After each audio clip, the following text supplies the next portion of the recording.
Good afternoon. I'm Jim Malatras. I'm the Chancellor of the State University of New York. I'm joined by several of our colleagues from the Cortland Committee, which I'll introduce briefly. We have President Eric Bitterbaum, who is the president of SUNY Cortland, as you all know, Mayor Brian Tobin, the mayor of Cortland, Callie Humphrey, who is the president of the Student Government Association. You have Lisa Perfetti, who is the director of the County Public Health Department. You have Genevieve Barron, who is the Faculty Senate Chair, the representative of all the faculty on campus, and then Dr. John Graham, who is on my staff, who is our Systems First student advocate, an important position for me. His sole job is to focus on students, and he's done a phenomenal job so far, and I'll have him say a few words, and President Bitterbaum say a few words. We just finished a briefing with the SUNY Cortland community, as well as the broader Cortland community, the county and the city, to talk about the situation that we are going through here at SUNY Cortland. We were here a week or so ago to talk about going on the state mandated pause because of the increase in COVID cases. We have been reviewing the data with the county and the city and the health officials from the college, as well as my staff, and the numbers are still higher than we would like them to be. There's no way of sugarcoating it. The numbers are about 166 cases over this last period of time, which makes us exceed the 100-person threshold mandated by the state. The state allows us to have 100 cases within 2-week periods, and we've exceeded that again. So we talked collectively just now, and we will be extending the pause at SUNY Cortland for an additional 2 weeks as we continue to monitor the situation on the campus.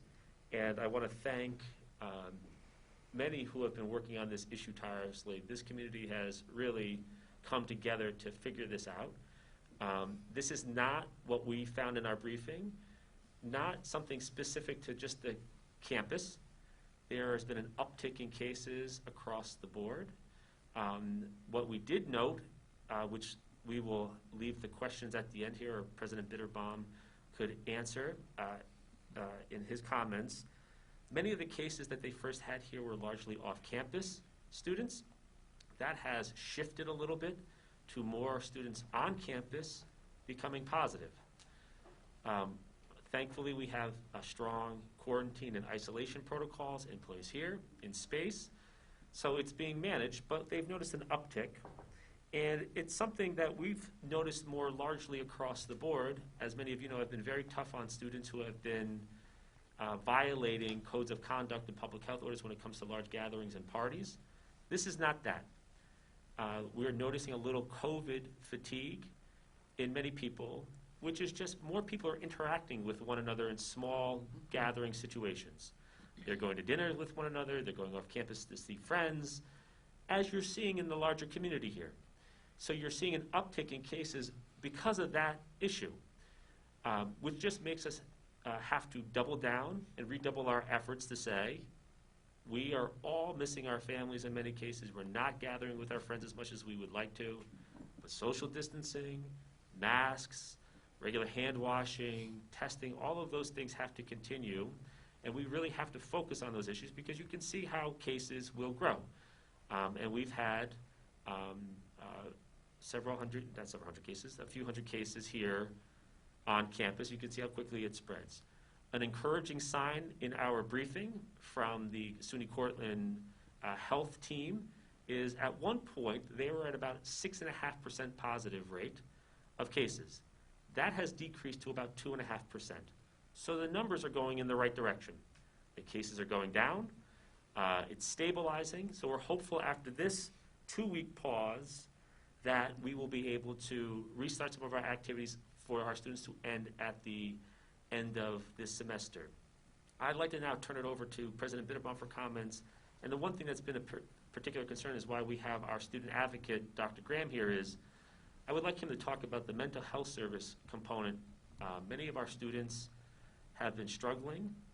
It's a struggle with the anxiety of the normal view of college. This has just exacerbated many of those challenges and anxieties, so I want Dr. Graham to focus on that right after President Bitterbaum. So with that, I'll turn over to President Bitterbaum.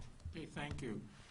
Let me share with you that indeed we are disappointed that our numbers did not come down.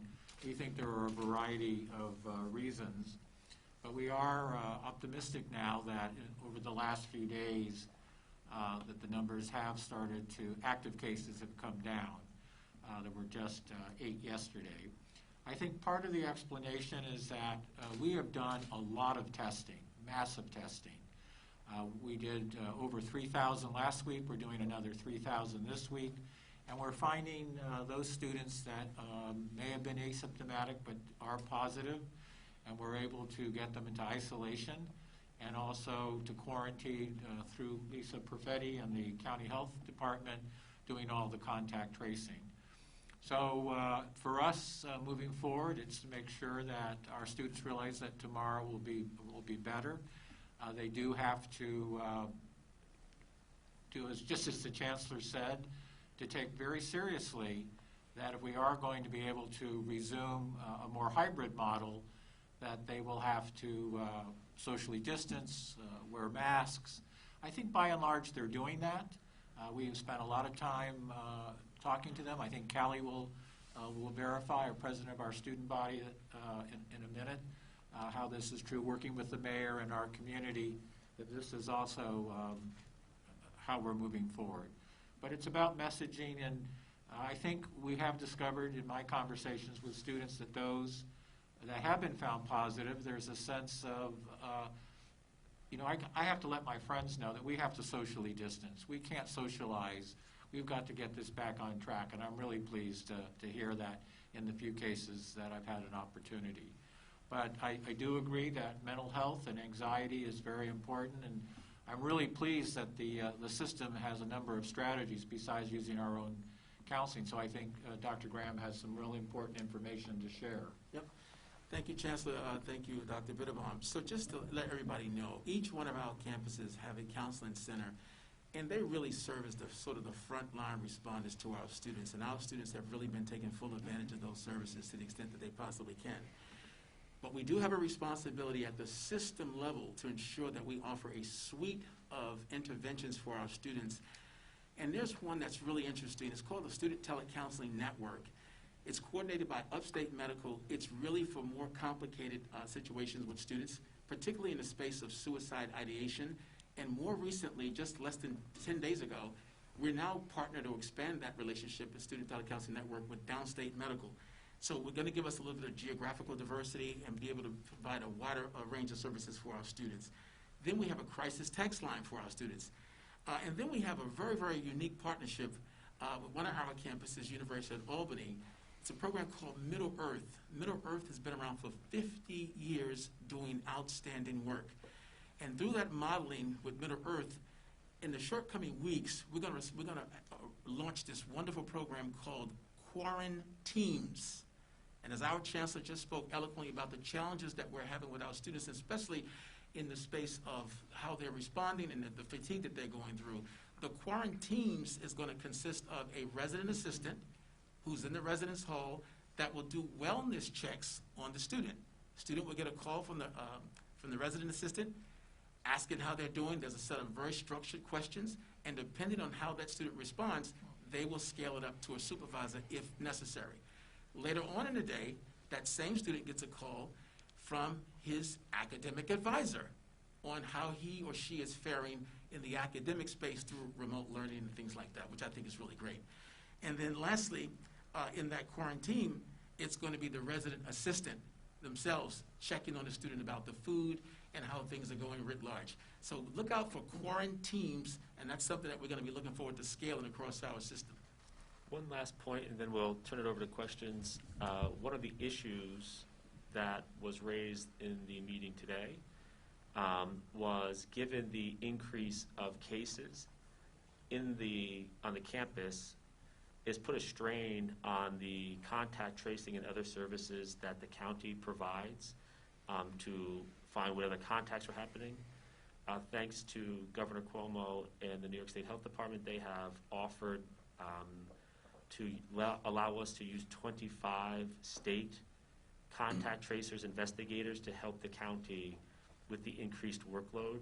And we're working actively on other solutions as they come up as well. So thanks to the state of New York and the governor for allowing us to have those resources at that. With that, we will open up the questions just for the rules. Callie Humphrey gets all of the very difficult questions, and we get all the easy ones. At this time, we'll open up for questions from the media. Chancellor, the 100 case in a 2-week window threshold has been hit twice. Clearly, that threshold comes with flexibility at a few campuses, including this one. That rule, how did it go from a mandate to we play it case by case? Well, it's a mandate, right? So we don't, once it hits the threshold, our campuses take the pause as required by the New York State Health Department, and we've done that. I think what we've done in other cases, situations before, is before we even get to that 100 case, we have taken mitigation efforts. Binghamton University being the perfect example, we were recently there. They weren't at the 100 case threshold, but we decided to take a pause at that point because we were working with the county executive and the county health department. They noticed that there was a larger community spread going on, an issue going on in Broome County. We wanted to be active partners in that situation with them. So we took a pause a little earlier than the state mandated us to do, but we follow all state guidance. So if we get to that point, we will take the pause. We're taking the pause today because we've exceeded that. We're extending the pause. But irrespective of that rule, given where the trend is going right now, we would have taken a pause anyway. So what makes this different, though, than Oneonta, where you're not shutting down, sending kids home for the entire semester? It's all trajectory. In the Oneonta situation, that's just why every one of these cases, when it comes to COVID, is sometimes unique. And that's why you have to monitor this very aggressively.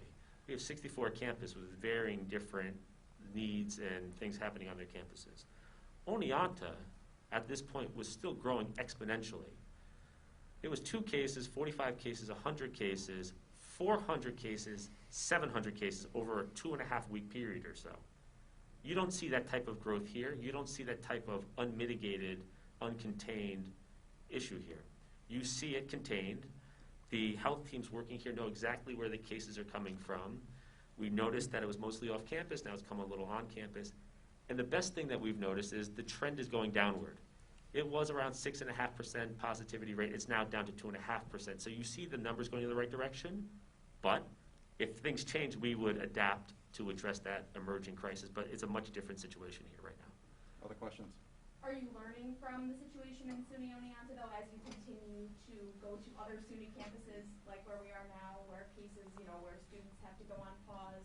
Have you learned from that situation? Because that was kind of a worst-case scenario right out of the gate. It was a wake-up call, I think, for the entire SUNY system, but I also think it was a wake-up call across the board. When I first got the call on SUNY Oneonta, I wasn't even chancellor yet, by the way. 2 cases. 2.5 weeks later, 711 cases. That's how fast it goes. So I think it told everybody, wait a minute, this virus is still here, and it still impacts us. I think we've done a pretty aggressive response effort to that. Every campus is now testing regularly on campus, which I think has helped enormously with monitoring and surveilling the issue on our campus, so you can root out an issue or isolate an issue as it emerges. Thank goodness for the great innovators and healthcare providers at SUNY Upstate Medical, a public university system who developed a saliva test approved by the FDA that is cheap and easy for our students to use, which has been a game changer. So we could do up to 120,000 tests a week. We have now done 224,000 tests on our campuses alone. 0.5% positivity rate, lower than the statewide average. So students are mostly doing the right thing. Test. Second piece was what we learned in Oneonta is compliance is a must. We needed uniform compliance. I put that uniform compliance out. I know it was controversial in some places. Why is the chancellor being so tough? Because this isn't just violating a code of conduct on campus. You host a large party, you don't socially distance, you do the wrong thing, you're violating a public health order, first of all. You're violating state law. There's consequences with that. And I believe in students being adults. They're not children. Most of our students do the right thing. That helped stop a lot of this activity because many of our students, unfortunately, had to deal with severe consequences, suspensions, expulsion, things like that. Third piece which helped us, was transparency. Put up a data dashboard, let the public see what's going on in our campuses, all of our campuses, let our students see. This came from our faculty. You now can see that every day. Those three pieces, I think, in light of what happened at SUNY Oneonta, has helped stem the tide where we do have a very low positivity rate. Many of our campuses are doing well, better than the national scene in higher education. We are the largest public university system in the entire nation. We're open. Many other large institutions decided to go fully remote. So you can see with those really proactive approaches, it has helped. And the two other pieces that goes along with that is provide student services. Mental health is an important component here. This is a tough time for students. Isolation, generally. Being on campus in a different way is hard. And appointing a student advocate so they have a voice that they can go to that comes right to me every day. That's why Dr. Graham has been a really important piece there. So all of this together, lessons learned from SUNY Oneonta, has helped us and guided us through this to the point where we're doing pretty well as a system. And do you credit any of that to leadership on the ground in any of these schools? Because SUNY Oneonta obviously is having a changing of the guard right now. Their current president is resigning and new leadership is taking on. What does that say? Is there any correlation between leaders here at SUNY Cortland and us at SUNY Oneonta? I mean, is it they need to do their part too to get out the message and to help their campus community during this? It's leadership across the board. It's a president, it's the faculty, it's our professional staff, it's our students. By the way, our students provide the most leadership. They control their destiny. It's community leadership, the mayor and others. When that's all working well together, things, even when there are cases on campus like we have today, can be managed and they can be handled. Where you lack that leadership and cohesive working together, you see big problems. You see today in Cortland a unified community and a unified college. Are there problems? Of course. Do you have to work out communications issues? Of course. But overall, you see leadership coming from all of those sectors, and that's why you have more success, even when there are cases like we are witnessing here today. But let's not fool ourselves. There's lots of work to be done. I don't like that there's 166 cases on this campus right now over the last week and a half. That's not where we want to be. That's not where President Bitterbaum wants to be. That's not where the mayor wants to be or the faculty wants to be or our students want to be. But let's work and redouble our efforts to lower that number. That's everybody working together. I'm going to have you take off the chancellor's cap if you can and talk about your role with the governor's office. Am I literally wearing a cap right now? Is that You're not. You're wearing a new mask, as we've seen frequently from you, a different mask every visit. We've heard from rural communities about the challenges of getting testing services to its communities. We heard from the president how asymptomatic results are starting to spike again. I'm wondering what the state can do to get testing open and cost-free to these communities, these rural communities that don't have the upstate hospital in Onondaga County like the Syracuse area has. It's hard as chancellor to talk about testing across the system, across the state. I do think the state of New York does the most testing in the entire nation. At one point, I think we're up to around 130,000 or so tests a day, which is phenomenal. There's something like 750 state testing sites. However, we can expand that to other communities. I think you've seen the state stepping in and doing that. You see the rapid testing sites at Oneonta. By the way, that's one of the issues we talked about here today, maybe doing some rapid testing even in Cortland. They've been providing those services immediately. And then, however, the SUNY system can help, which we've been helping as well.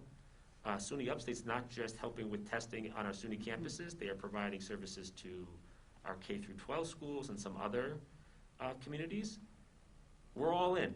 This is an all-hands-on-deck approach. I think New York has done it in a big way and has gotten the testing piece right. But there's a lot more work that we could be doing. So the more you can expand testing, you will do it, and you see the state doing that every day. All right, we need other questions here. Go ahead, sir. This might be more of a question for President Bitterbaum, but what is the college doing to mitigate or further prevent these spreads going forward?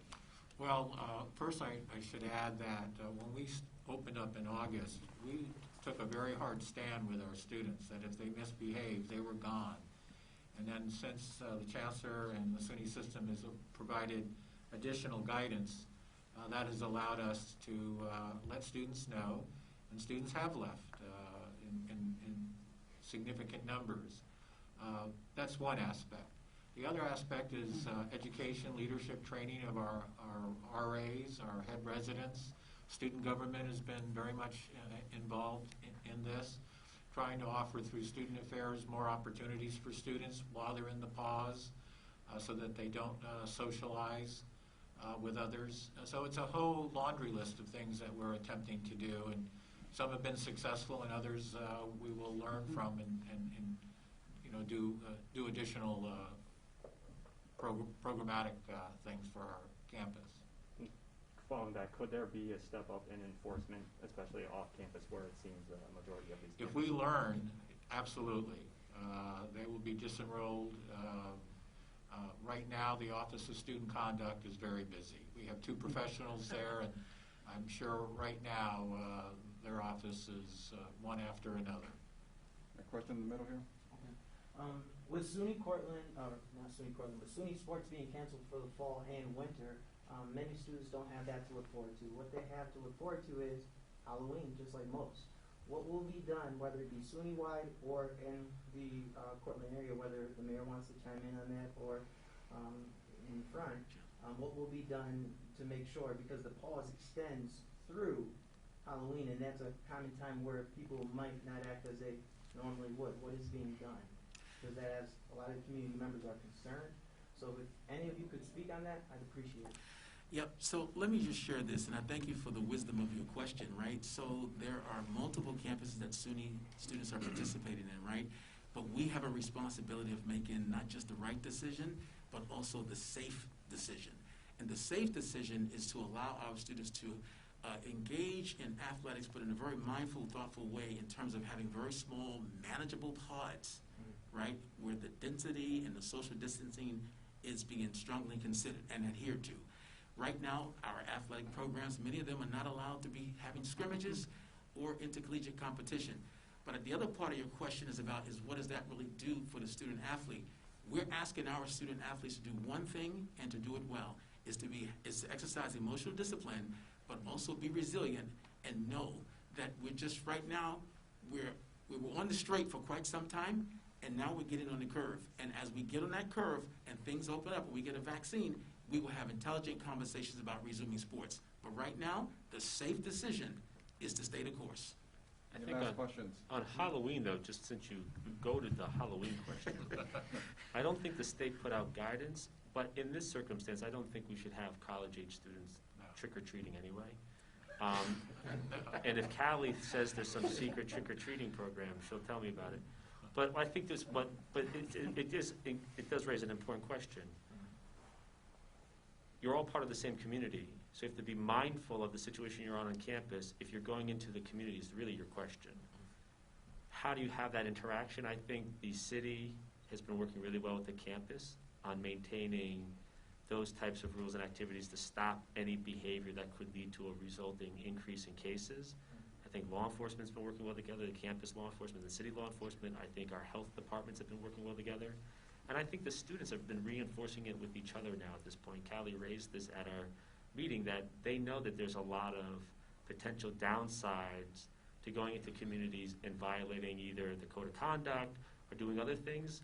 So they're mindful of not wanting to cause harm to somebody else because of the virus either. So I think you actually see more shared responsibility here now. I don't think you'll see as much trick-or-treating going on. Chancellor, one quick community-related question. I know you're always working to make the relationship one, basically, and I'll talk to Lisa after our public briefing, but the county sent out a release saying the fall COVID surge is here. What should that, in this community, mean for the entire state? I think you have, listen, there is a fatigue. I get it. I feel it. I've been to now about 30 of our campuses in the month and a half I've been on the job. This is difficult. This is not our natural inclination as humans. We are very social. The distancing, the masks, it's an unusual circumstance. You've noticed how quickly our cases can change. Even a small percentage increase in the state of New York can lead to more hospitalizations, and you see that. We're over 900 hospitalizations now in the state of New York. You can see how quickly it can reverse. Everybody talked about the fall. We were all hopeful, maybe too hopeful, that maybe that wouldn't come, but it's here. You'll have the flu season. It's colder. People are going more inside. That just means we have to be more vigilant than ever to enforce these guidelines that we have on distancing and masks and those other things, because that's the only way to keep the virus at bay. And otherwise, you have to take more dramatic actions. And you see what the state has unfortunately had to do in some of those cluster zones where they basically had to roll back to March-like activities.